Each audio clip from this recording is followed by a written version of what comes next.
Alors pour commencer cette vidéo sur le sommeil des bébés, je voudrais tout d'abord dire que je ne souhaite pas transmettre une méthode, c'est pas du tout ce que je vais dire dans cette vidéo. Je veux simplement témoigner de ce qui a fonctionné pour moi. Je veux dire pour moi aussi et pas pour nous, parce qu'au moment où je mets en place ce rituel de sommeil et je m'attaque vraiment au sujet du sommeil, il se trouve que j'ai eu cette chance de pouvoir être, je trouve que c'est une chance d'être seule avec mon bébé, et du coup j'ai eu tout un tunnel pour pouvoir mettre en place un changement radical au niveau du sommeil. Donc c'est pas une méthode, c'est vraiment, je souhaite simplement témoigner de ce qui a fonctionné pour moi et comment j'ai changé les choses en fait, parce que j'ai vraiment tout re-questionné. D'abord, je sortais d'une nuit vraiment des plus dramatiques qui soient. C'était une nuit avec un réveil toutes les heures. Et comme j'étais toute seule avec elle, j'étais vraiment impuissante. Je me sentais totalement dans une impuissance énorme. J'avais tout essayé, comme d'habitude, l'endormir en portage, l'endormir au sein, la porter pendant la nuit, la mettre en cododo à côté de moi. J'ai essayé en fait quasiment toutes les techniques de ce qu'on appelle du maternage proximal. Et vraiment, ça fonctionnait plus. Et ça faisait 10 mois. Donc contrairement à l'arrivée de son frère, où on avait mis en place plutôt des choses traditionnelles, et donc du coup on s'était dit que c'est là-dessus qu'on s'était foiré et qu'il fallait mettre en place plutôt des choses proximales. Là, ça n'était pas le cas. On avait dès le début mis en place quelque chose de ce que à l'époque je croyais, à l'époque il y a encore 15 jours, le plus approprié possible. Mais ça ne fonctionnait pas. Donc là vraiment, quand ça fonctionne pas, je me dis, en fait, je sais pas, je suis passée à côté de quelque chose, et c'est ça que je veux témoigner. Donc d'abord, j'ai commencé ce matin-là à mettre un morceau qui s'appelait Save Me, déjà pour m'en sortir. J'ai commencé à parler avec une copine qui m'a parlé des rituels de sommeil. Évidemment, j'en avais déjà entendu parler, mais j'en avais jamais mis en place. Tout simplement parce que ceux dont on m'avait parlé me paraissaient très drastiques, évidemment très loin d'un maternage proximal, avec des choses très militaires, très minutées, et je me reconnaissais pas du tout là-dedans. Donc là, après, j'ai commencé à écouter des podcasts de la Fée Dodo, aussi des webinaires, sur le fonctionnement du sommeil du bébé. Et ça m'a vraiment appris des choses, parce que ça a fait sens pour moi tout de suite. Quand j'ai appris en fait que le sommeil pour le bébé, c'est égal à la survie, et que donc effectivement, un bébé, je le savais, n'a pas son cortex préfrontal qui est formé, donc c'est seulement le cerveau archaïque qui fonctionne. Et donc pour lui, s'il n'y a pas un rituel déjà, ça veut dire que si ça change tout le temps, et si ça change tout le temps, ça peut être, pourquoi pas, la surprise, et peut-être un danger. C'est ça que ça peut vouloir dire. Et puis, également, que quand un parent est stressé, eh bien ça alerte le bébé comme quoi il y a un danger. Et on peut être stressé pour tout un tas de raisons. On peut être stressé parce qu'on a envie qu'il dorme, et qu'on a juste envie de dormir aussi. Et on peut aussi être stressé pour quelque chose dans sa journée, ou parce qu'on entend des choses en bas, le reste de la famille qui ne vont pas. Bref, pour lui, c'est un danger. Donc il ne se laissera pas aller à dormir. Donc ça, c'était déjà important. Et surtout que comme le sommeil égale survie, si le bébé s'endort dans un certain contexte, et que lors de son micro-réveil, et les micro-réveils chez les bébés, c'est toutes les heures, si le contexte a changé, eh bien, il se réveillera pour de bon. Et c'est là ce qui nous est arrivé, donc avec des réveils toutes les heures. Alors, le changement de contexte, ça peut être beaucoup de choses. Ça peut être des choses assez évidentes comme j'endors mon bébé en portage, et puis au moment où il se réveille, il est dans un lit, dans son lit ou dans un lit à côté de nous. Mais ça peut être des choses plus subtiles, comme il s'endort avec, pour les personnes qui utilisent une tétine, et puis quand il se réveille, lors du micro-réveil, la tétine n'est plus là. Pour moi, dans mon cas, pour témoigner de ce qui m'est arrivé, c'était plutôt un endormissement en portage, parce que c'est ce que je trouvais le plus efficace. Et puis, au bout d'un moment, besoin de dormir, donc évidemment, je la dépose. Je la dépose même dans un lit qui est à côté d'une autre, ce qui me paraissait être le plus sensé, puisque la pratique du cododo va totalement dans des pratiques de maternage proximal. Eh bien non. Ça ne fonctionnait pas du tout. C'était pas le fait d'être à côté qui fonctionnait, c'était en fait, le problème était qu'il y avait un changement d'environnement. Collé, en portage, et puis d'un coup, dans le lit. Alors là, j'ai appris beaucoup parce qu'en fait, c'était comme ça que se passaient nos nuits. Nos nuits, c'était je l'endors en portage, elle se réveille, et bien je la reprends contre moi, et puis je la redépose dans le lit à côté de moi, etc., etc., etc. Et c'était donc des réveils toutes les heures. C'est là que je me suis dit, il n'y a pas beaucoup d'autres solutions pour moi, là, de ce que j'envisage, qu'elle dorme dans un lit. Puisque je ne vais pas passer la nuit en portage, je ne vais pas passer la nuit en la gardant contre mon sein. Donc oui, je veux qu'elle dorme dans un lit et moi dans mon lit. Et ça, c'était un énorme pas à passer pour moi. Ensuite, j'ai appris les sujets au sujet des hormones. Des hormones qu'on sécrète, l'hormone du cortisol qui est l'hormone pour nous maintenir en éveil, qu'on sécrète la journée, et puis l'hormone de la mélatonine qui nous permet de rentrer dans le sommeil. Et donc, le bébé, quand il est un peu dans un état de lutte pour rester éveillé alors qu'il aurait besoin de dormir, il sécrète du cortisol. Et ce cortisol est donc en trop plein le soir. Et c'est ça qui fait qu'il ne peut pas s'endormir. Alors ça, c'est un grand sujet. C'était un grand sujet pour moi parce que moi, je mettais ma fille à la sieste que quand je la voyais fatiguée. Mais sauf que, depuis que je mets en place des siestes très régulières, toutes les 2 heures, je m'aperçois qu'en fait, elle avait très sommeil. Mais je ne le voyais pas. Donc, effectivement, le soir, elle n'arrivait pas à s'endormir rapidement, puisque en fait, elle se maintenait réveillée la plupart du temps dans la journée. Je ne le voyais pas forcément. En fait, elle avait besoin de dormir et je ne le voyais pas. Et le soir, du coup, la mélatonine avait du mal à faire son effet pour la redescendre vers le sommeil. Aujourd'hui, je suis effectivement à chaque fois sidérée et très étonnée de voir que quand je la mets à la sieste, eh bien, 10 minutes avant, elle était en train de jouer à fond les ballons. Et 10 minutes après, elle s'endort, très facilement d'ailleurs. Donc le sommeil était bien nécessaire. Troisième point, j'ai appris aussi sur les temps d'éveil. Toujours là dans cette conférence d'ailleurs de la Fée Dodo, sur les temps d'éveil chez les bébés de 8 à 18 mois. Et c'est là donc que j'ai appris que les temps de sieste étaient quand même très fréquents. Et pas seulement quand on le voyait que son enfant en avait besoin. Donc grosso modo, à la louche, c'est un peu le bébé se réveille, il reste réveillé 2 heures, puis sieste 2 heures, puis réveillé 2 heures, puis re-sieste 2 heures, puis réveillé à peu près 3 heures et au lit. À la louche. Bon, ça peut être un peu plus précis. Moi, précisément, ce que je fais, c'est que je fais le réveil et 1h45 après mon petit déjeuner, un tout petit peu de temps de jeu, 1h45 après sieste. Ensuite, elle dort à peu près 1h30. Ensuite, elle reste réveillée à peu près 2 heures. 2 heures, 2h30 maximum, plutôt 2 heures. Et une sieste d'1h30 environ. Et après, elle reste réveillée à peu près 3 heures, 3h30. Avant, et là, elle dort. Et avant ça, de toute façon, on fait le rituel pour la nuit, qui est un peu plus long que le rituel des siestes. Donc, de toute façon, on part déjà un peu vers le sommeil. On prépare ça. Voilà. 4e point que j'ai appris, c'est les stratégies d'endormissement. En fait, on en a tous et toutes. C'est toute une somme de choses qu'on met en place pour pouvoir s'endormir et se réendormir seul. Par exemple, pour moi, ça va être de lisser mon lit pour que le drap housse soit bien tendu pour m'endormir. Ça va être de caler mon oreiller plutôt par là, précisément sous ma tête, sous ma nuque, pour que je puisse être bien calée et que je m'endorme bien dans la bonne position. Si j'ai du mal à m'endormir, ça va être de mettre un masque sur les yeux pour pouvoir faire le noir complet. Et garder les paupières fermées. Enfin, moi, ça, c'est mes stratégies à moi d'endormissement, autonomes. Et en fait, le bébé a besoin de trouver les siennes. Et quand il reste au sein, en fait, il ne développe pas de stratégie d'endormissement autonome, tout comme quand il est en portage, puisque c'est ça qui répond à son besoin. Et donc, quand il est en micro-réveil pendant la nuit, il n'en a pas de stratégie d'endormissement autonome ou de réendormissement autonome. Et à ce moment-là, il se réveille pour de bon. Et il redemande le sein, ou il redemande à être porté, ou il redemande, je sais pas, si on met des bruits blancs, il redemande à réécouter les bruits blancs, enfin voilà.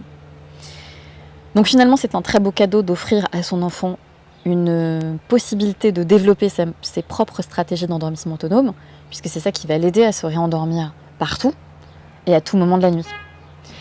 Et là, au fil des soirs, où j'ai commencé à mettre ce rituel en place de manière sérieuse, je vois qu'effectivement, notre petite développe ses propres stratégies d'endormissement autonome, comme par exemple gratter le tissu du lit, qui est autour d'elle. Elle fait des petits chants, des choses comme ça. Elle met son poing à la bouche, elle fait comme ça.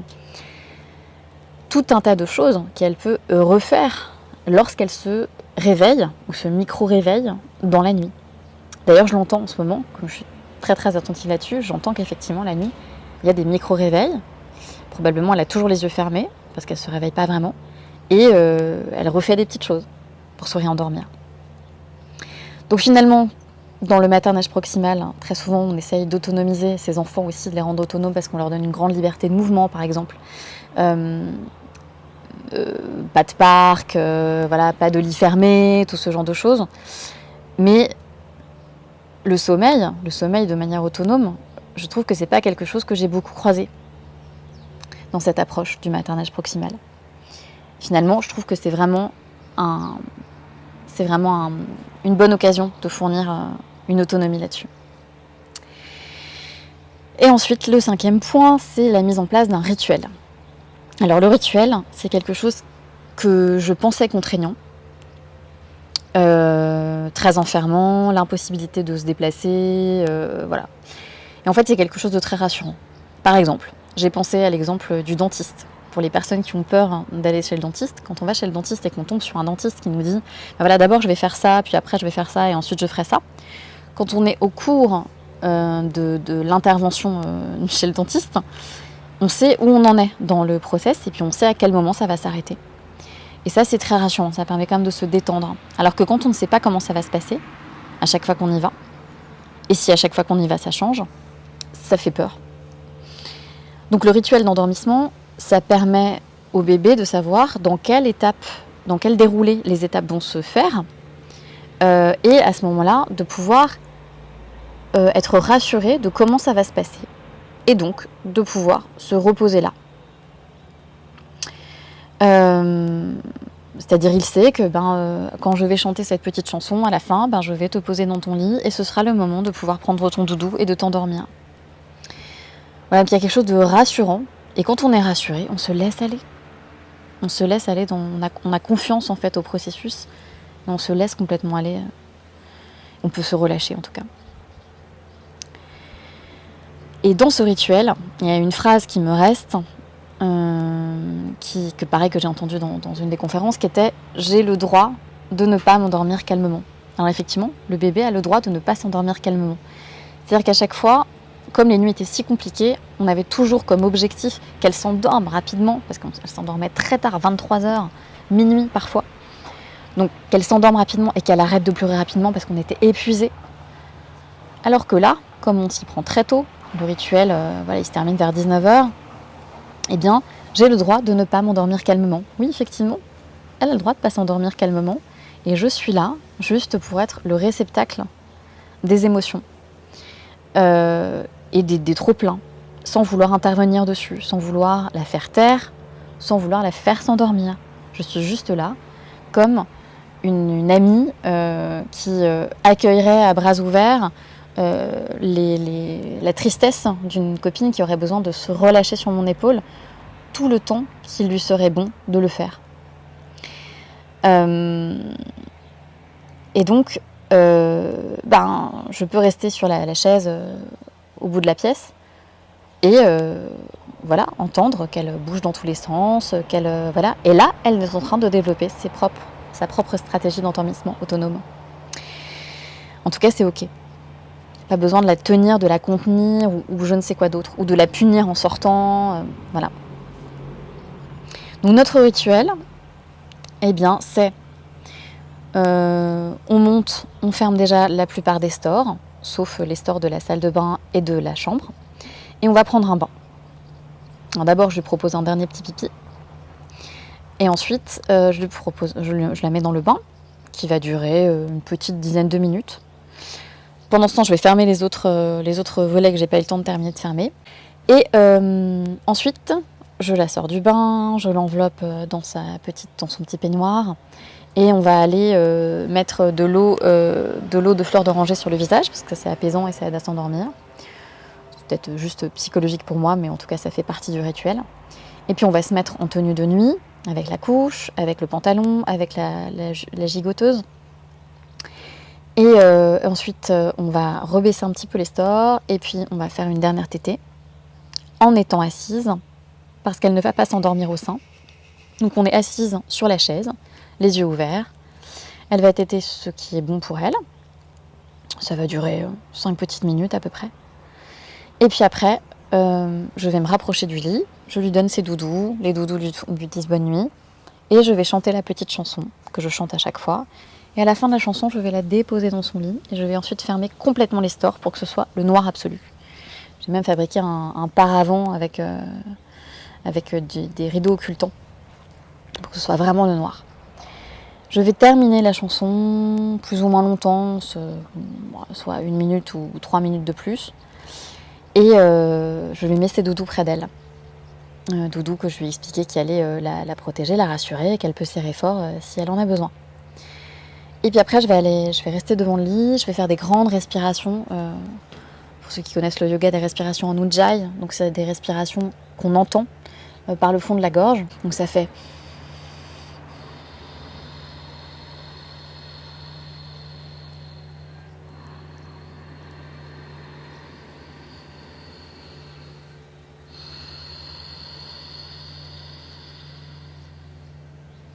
Et en fait, ces respirations, elles font comme des grandes vagues. Elles vont participer à moi m'apaiser beaucoup. Donc à être dans l'accueil de pleurs qui pourraient arriver, et donc de pas être dans cet objectif de vouloir la faire taire ou de vouloir la faire dormir, mais juste d'être là. Donc ça va m'aider. Et puis, elle va sentir aussi que je suis sereine, et elle va se laisser emmener dans ce son de vagues. Je vais m'éloigner, je vais aller me mettre ensuite, si je sens qu'elle est calme, je m'éloigne et je m'assois sur la chaise au bout de la pièce. Et je continue ces respirations sonores. Et si je sens qu'elle est calme, alors je vais aller dans la pièce d'à côté qui est là où il y a mon lit. Et là, je vais pouvoir soit aller m'allonger, me mettre sur mon téléphone ou aller me coucher. Mais souvent, j'ai des choses à ranger en bas avant. Et elle s'endort généralement à peu près 10 minutes. Voilà. Pour les réveils, il peut y avoir des réveils à la sieste ou la nuit. Pour le moment, elle ne se réveille pas à la sieste, mais la nuit, j'entends ça. Et donc, comme je vous ai dit, j'accueille les pleurs et je ne réagis pas tout de suite. Donc, je mets un minuteur si je l'entends se réveiller avec des pleurs dans mon lit. Et j'attends en général 10 minutes avant d'intervenir. Et quasiment à chaque fois, elle se réendort en 3 minutes. Donc, c'est là qu'elle met en place ses stratégies de réendormissement autonome pour se réendormir par elle-même. Et moi, je suis juste là pour recevoir. Si jamais je m'approchais, je recevrais les émotions. Mais ensuite, sinon, si vraiment il y a une nuit, par exemple, où elle pleurait très fort et elle avait crié très fort, donc un peu comme des sortes, je ne sais pas si c'est ça, mais qu'on pourrait appeler des terreurs nocturnes. Et là, je l'avais vraiment prise dans mes bras. Et on a recommencé un bout de la fin du rituel avec une tétée, en étant assise. Elle avait les yeux ouverts parce qu'elle s'était vraiment réveillée. Ensuite, la petite chanson, les doudous, je la dépose dans son lit. Et je termine la chanson et je refais les respirations en ujjayi. Voilà, mais ça s'est arrivé qu'une fois et c'était vraiment des grands cris forts. Et là, elle s'est rendormie finalement 10 minutes et elle s'est rendormie pour 3 heures. Voilà. Donc ce qui m'a soutenue, je vous ai dit, c'est les podcasts de la Fée Dodo, les webinaires que j'ai acheté le 1 et le 6.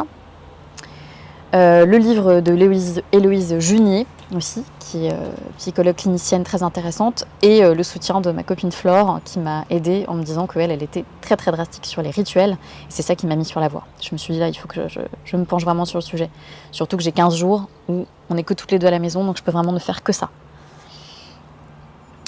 Donc j'ai eu toute la marge pour ça, et je pense que ça a été un vrai point de réussite. Les accessoires, je vais terminer juste de vous partager les accessoires que j'ai mis en place. Alors pour qu'elle ait un lit, puisqu'on était totalement cododo, j'ai sorti le lit parapluie qui fonctionne très bien. J'ai mis ce lit dans une autre pièce qui est attenante à notre chambre à nous. Parce que je pense que c'était important de là où on arrivait, de là où on partait, de loin, qu'elle soit dans une autre pièce, parce que sinon il pouvait y avoir une dépendance à la présence. Ça c'est le choix que j'ai fait. Je vous ai parlé du paravent, donc j'ai récupéré un des paravents que j'avais et puis j'ai mis un grand rideau occultant dessus que j'ai accroché avec des pinces que j'ai mis près de son lit.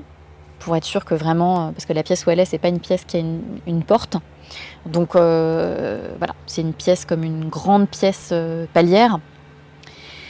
Je me suis équipée de chaussettes parce que sinon mes pieds, on est en été, donc je peux transpirer un tout petit peu et donc du coup ça colle sur le sol et mes pieds peuvent faire du bruit quand je sors de la pièce. Donc ça me rassurait beaucoup d'avoir des chaussettes.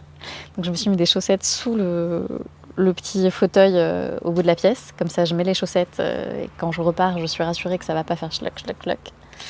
En plus du parquet qui grince un peu déjà. La gigoteuse, j'en avais pas, puisque on était en cododo, donc on avait juste un drap ou une couverture à côté de nous, et puis souvent elle dormait entre nous. Et puis des couches, parce que jusqu'alors je pratiquais l'hygiène naturelle infantile, donc avec une élimination sans couche. Donc je continue, mais je mets juste des couches pour la sieste, et la plupart du temps, comme on faisait déjà ça à la sieste, de toute façon elle ne fait pas pipi. Donc je peux réutiliser la même couche pour la sieste du matin et la sieste du midi, qui est 2 heures après, parce qu'en général il n'y a rien dedans, et je mets une couche pour la nuit. Donc j'utilise 2 à 3 couches par jour. Voilà. Bon, c'est le témoignage que je voulais apporter sur un changement radical de sommeil chez ma petite bébé de 10 mois. Je sais pas si mon témoignage pourra vous aider, mais moi je pense que d'écouter d'autres personnes, comment d'autres personnes font, moi ça m'a toujours aidé. C'est pourquoi j'avais envie de le faire. Eh bien, bonne nuit.